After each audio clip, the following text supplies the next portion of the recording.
Citadel के final episode का explanation शुरू करने से पहले हम आपको बता दें कि अगर आपने इसके पिछले 5 एपिसोड का एक्सप्लेनेशन नहीं देखा है तो सबसे पहले आप उसको जरूर देखें, जो आपको इसी चैनल पे मिल जाएगा। तभी आपको फाइनल एपिसोड अच्छे से समझ में आएगा। और फाइनल एपिसोड की कहानी वहीं से शुरू होती है जहां पे 5वें एपिसोड का एंड हुआ था। तो चलिए बिना टाइम को वेस्ट किए एक्सप्लेनेशन स्टार्ट करते हैं। जब डालिया के आदमी उन तीनों को पकड़ के अपने साथ लेके जा रहे होते हैं तब वो उनसे बताती है कि तुम सबको एक हैंगर में लेके जाया जा रहा है और तुम तीनों को वहीं पे मिशन के बारे में बताया जाएगा। इस पर केन कहता है कि अगर तुम चाहती हो कि हम बिल्कुल वैसा करें जैसा तुम कहो तो तुमको मेरी बेटी को दिखाना होगा।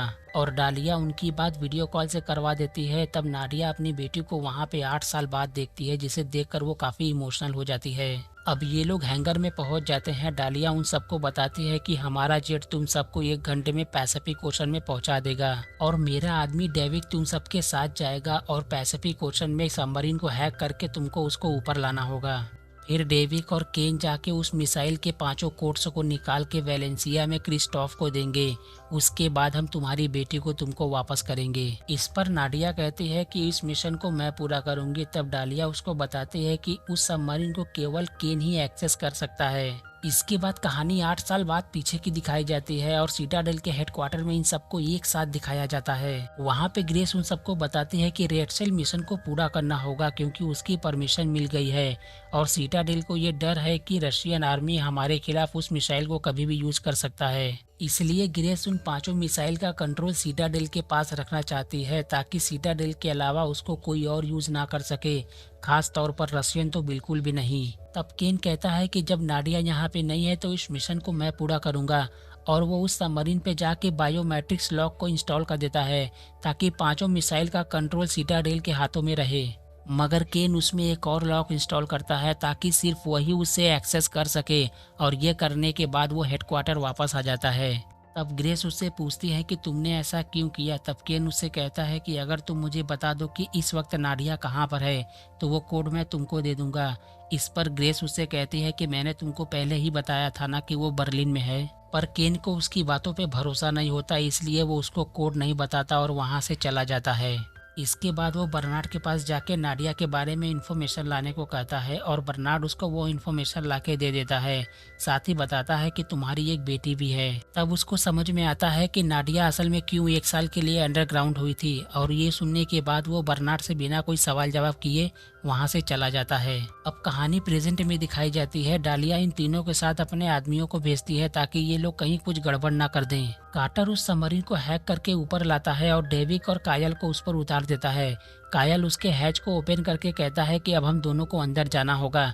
तभी डेविक उसको बेहोश करके खुद अंदर चला जाता है। ये देखने के बाद नाडिया भी नीचे आने को कहती है पर डालिया के बाकी आदमी उसको रोकते हैं, पर वो उन सबको शूट करके मार के वहाँ से नीचे कूद जाती है। इधर डेविक उन 5 मिसाइल को मैंटिकोर की फैमिली के कंपाउंड के ऊपर लॉक करके डालिया को कॉल करके कहता है, मैं तुमसे एक डील करना चाहता हूँ। अगर तुमने मुझे मैंटिकोर का एजेंट बनवा दिया तो मैं ये 5 मिसाइल का कोड तुमको दे दूंगा और अगर तुमने ऐसा नहीं किया तो मैं इन 5 मिसाइल को लॉन्च कर दूंगा। उसके बाद तुमको पता है कि क्या होगा। इस पर डालिया उससे कहती है कि शायद तुम भूल रहे हो, हमने उस शिप के स्टीयरिंग मैकेनिज्म को हैक किया हुआ है। अगर तुम या कोई और गलती करता है तो हम उस शिप को मैरियाना ट्रेंच के इतनी गहराइयों में भेज देंगे और उस मिसाइल के धमाके के साथ तुम्हारे भी चीथड़े उड़ जाएंगे। ऊपर कायल होश में आ जाता है तो कार्टर उससे बताता है कि डेविक ने 5 मिसाइल लॉन्च प्रोसेस को स्टार्ट कर दिया है और इसलिए हम लोगों को उस कोड को जल्द से जल्द बाहर निकालना होगा।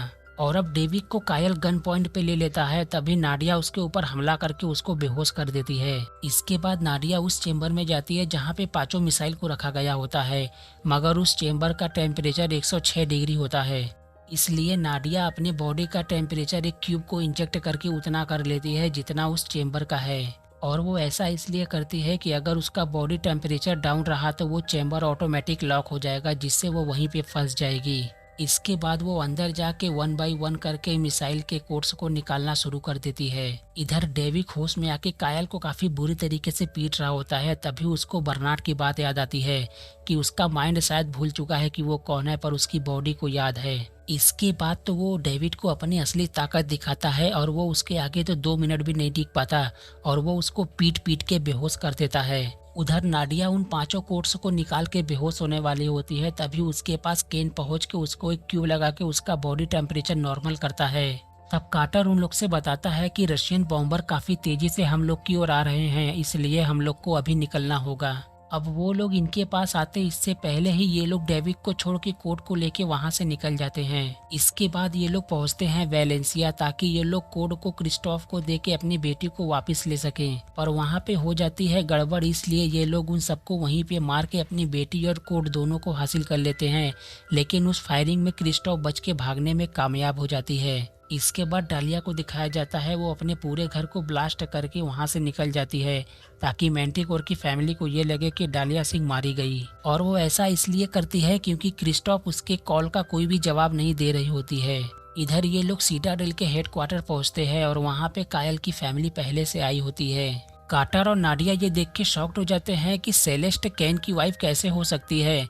तभी वो उससे बताता है कि मैंने तुम्हारी मेमोरी को रीएक्टिवेट करने के लिए एक क्यूब पहले से बचा के रखा था। इस पर एबी उससे कहती है कि क्या तुम ये सच में करना चाहते हो, याददाश्त वापस आने के बाद कहीं हम दोनों को भूल तो नहीं जाओगे ना। तब कायल उससे कहता है कि ऐसा कभी नहीं होगा कि मैं तुम दोनों को भूल जाऊं। अब कार्टर उसको वो क्यूब इंजेक्ट कर देता है। उसके बाद उसको एक एक करके वो सारी बातें याद आना शुरू हो जाते हैं जो उसने किया था। और उसको ये भी याद आ जाता है कि बर्नार्ड उसके ही कहने पे स्पेन में उस एड्रेस पे गया था जहाँ पे नाडिया अपनी बेटी के साथ थी। तब बर्नार्ड उससे पूछता है कि तुमको कैसे पता कि वो वहीं पर है। इसके बाद कहानी एक बार फिर से 8 साल पीछे की दिखाई जाती है। मिशन केन और डालिया को एक साथ दिखाया जाता है, वो उससे मदद मांग रहा होता है। तब पता चलता है कि दरअसल सीटाडेल का डबल एजेंट कोई और नहीं बल्कि मिशन केन ही होता है। और वो इस वक्त उसके पास इसलिए आया होता है ताकि वो नाडिया के बारे में पता लगवा सके कि वो इस वक्त कहाँ पर है। और तो और डालिया उसको बताती है कि तुम्हारे बाप को मारने वाला कोई और नहीं बल्कि सीटाडेल ही है, क्योंकि एक मिशन के दौरान बाई मिस्टेक जो मिसाइल आतंकवादियों के कंपाउंड में ब्लास्ट होना था और वो मिसाइल एक सिटी में ब्लास्ट होता है। उस धमाके में 157 लोग मारे जाते हैं, जिसमें से एक तुम्हारे पिता भी थे। और तब यहाँ पे पता चलता है कि डालिया तो दरअसल इसकी माँ है। इसी के साथ ये फाइनल एपिसोड यहीं पर एंड हो जाता है। साथ ही हमें सीटाडेल के सेकंड सीजन का भी हिंट दिया जाता है जो 2024 में रिलीज होगा। और सीटाडेल के हर एपिसोड का एक्सप्लेनेशन देखने के लिए इस चैनल को सब्सक्राइब जरूर करें। उम्मीद करते हैं कि आपको एक्सप्लेनेशन और ये वीडियो दोनों पसंद आया होगा।